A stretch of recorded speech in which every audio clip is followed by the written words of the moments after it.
Hello, welcome back to Talk for Writing in the Virtual Classroom with myself, James Walker, and Jamie Evans. Today, we're looking at a different focus from last time. This time, we're looking at how to map model text and a bit on comprehension. So I'm going to pass you over to Jamie, and he can take you through the mapping of a text.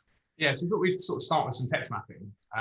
Partly just thinking about once we've sort of moved into virtual classrooms, we know that model text has still got to be a part of teaching. Even when we haven't got children kind of physically in front of us. So it's looking at ways to kind of learn those with children. So thinking about text mapping, we've done a bit of work with that, with children. We've used things like a stylus. So that's what this has been drawn with. So this is my very carefully drawn text maps. Very, very easy to follow. As you can tell, these are some stones. They're not actually potatoes. We've got my little stick people, and these ones here are in fact shells. I mean, all jokes aside, it's one of those opportunities to kind of work with children on that idea that text mapping it's not an art lesson. You can have a little bit of fun with it, but actually, it works just as well drawing it potentially with the mouse. I know some people have been sort of using an iPad and sort of signing in with things like that, or using paint, so that they can still be kind of modeling text mapping. Or even, if children are quite familiar with text mapping, you can probably even get away with not necessarily modeling it.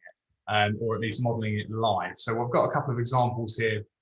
This is from a year 1 class. So they're still quite young, but because they've used text mapping in reception, they're relatively familiar with it. So they've gone away and they've done their own text maps and then sent these in. And you can see again, they're actually really well organized, aren't they? You can see it really clearly how they've sort of structured their story. I quite like this one here. That to me looks like that's the title of the story because they've underlined it well, which I just think is fantastic.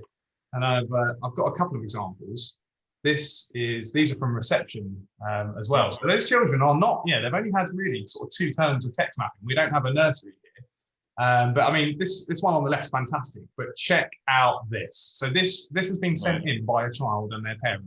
They've literally made the story of Sweet Potato at home. I don't know quite where they had the bobbly eyes from, but they've made the story, taken the photos, and then they sent that in as a Word document. I mean, that's just fantastic, isn't it?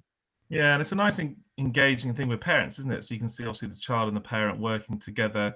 You can imagine them finding all the different objects, taking the pictures, retelling it.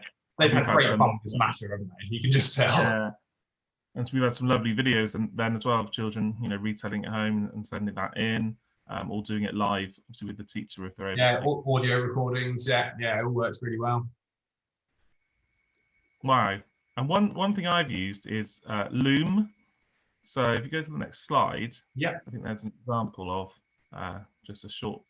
Yeah, so it's something for teachers if they're doing either a live session or a recorded session, because you can draw on Loom here. So you can see I've got the bit of text for I think it's How to Trap a Dragon, and underneath I sort of live modelled some of the lovely drawings again, and it just has a picture of you in the corner, so you're able to model things like first and after that and finally on the little recording, and children then can watch that again and again and again, either to help them map or to help them learn the story.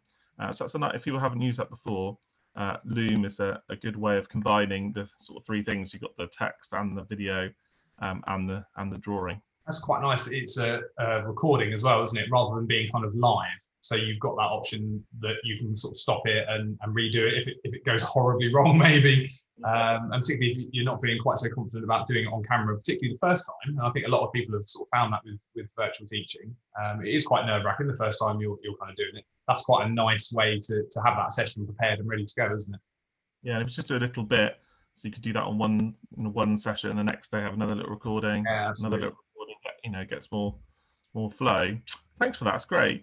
One thing I wanted to share with people is just then working on Padlet. So we're going to now jump to, that's very good, Jamie. We're going to jump to Padlet. On Twitter, I know some teachers are already using this, and if you haven't, it's a free resource. And as you can see on the screen, it brings you up sort of Post-it notes. And you can use this in a variety of ways. This one is a reading as a reader comprehension one.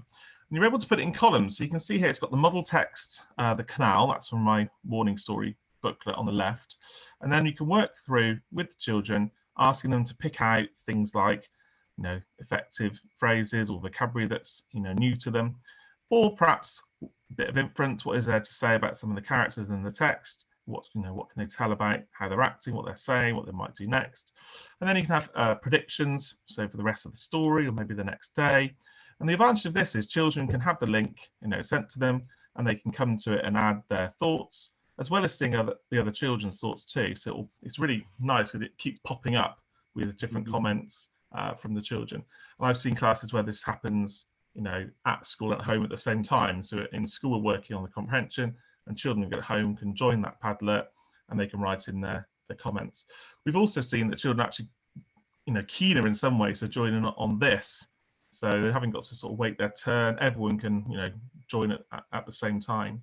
And you can think of other titles you could have. So lower down the school, you might have things like likes or dislikes or questions or patterns. So it's a lovely way of getting children to engage in a text like that. Have you used that, Jamie? Yeah, absolutely. Yeah, I mean, it's our Year 6 team. I've got an example actually. Let me just jump back to the PowerPoint. They've used this quite recently, just starting to work with children's innovations. Again, this is from the Star Unicorn. I think the model text is one of the packs that we produced last year. So these are some of the children's responses. I mean, it is quite, when they get used to it, it is quite nice that they can kind of drop pictures in like really easily. It's a really kind of user-friendly sort of interface, isn't it, Padlet? And it is almost that kind of idea of the virtual sort of post-it note board. So this is some of their examples. So we've got the winter unicorn, we've got the mystery unicorn. And again, it's just them starting to be able to generate some ideas. They can do kind of multiple ones. And like you were saying, as a teacher, you can literally see these kind of coming up live as they're doing them, which actually is quite nice as well. You see some of that kind of writing process and some of the editing that goes on. I have there's a particular one on this screen that I picked out just because it really made me chuckle, and it's this one. Now, admittedly, rubbish is spelt wrong there, but you can just hear this is a Year 6 child, can't you? This is the rubbish eating unicorn just eats rubbish. That tickled me when I saw that. Isn't it? From the name. I thought there's even a lesson in punctuation there. Is it a rubbish eating unicorn or is it a rubbish eating unicorn? I mean, there's all sorts of things out from that, isn't there? If you go back to the slide before, there's just a couple of other things you can use it for. So we've talked about reading as a reader, but I love this gathering ideas part Jamie's talked about, because that's a really hard thing for children at home. They can't bounce off the other children. You can't respond to their idea. So they'll be able to pick up on the 25, 30 ideas that the other children are coming up with. Yeah. Lovely way, because that's a hard thing for children, isn't it, to come up with a fresh new idea and move that home. You can also do some short burst writing on there. So you could put a lovely little paragraph and a picture. So perhaps a picture of a broken city. You can give them a few ideas what you want to write about, and they can write a short paragraph of suspense or description about that picture, and that could pop up on the screen. Or some editing. So you could pop up 4 or 5 bits of poorly written examples, which would be quite easy for me, and lots of mistakes, and they could come and do some editing and rewrite it for you, or pick out things that are incorrect. And one other thing, which might show in another video, is this toolkit construction. So a bit of the grammar. Yeah, that's maybe choosing a part of the text which describes the setting really well. Can they pull out some of the tools and techniques that the authors used? So we might come back to that in another session.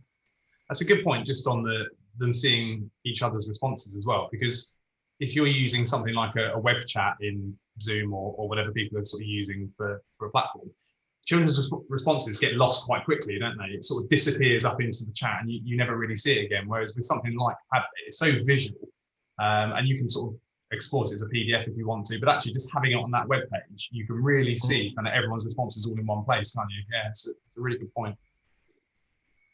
Okay, well, thank you for joining us again. We're going to be back next time to talk about innovation and shared writing. So we'll see you soon. Take care, Jamie. Keep teaching for us. Yeah, see you soon.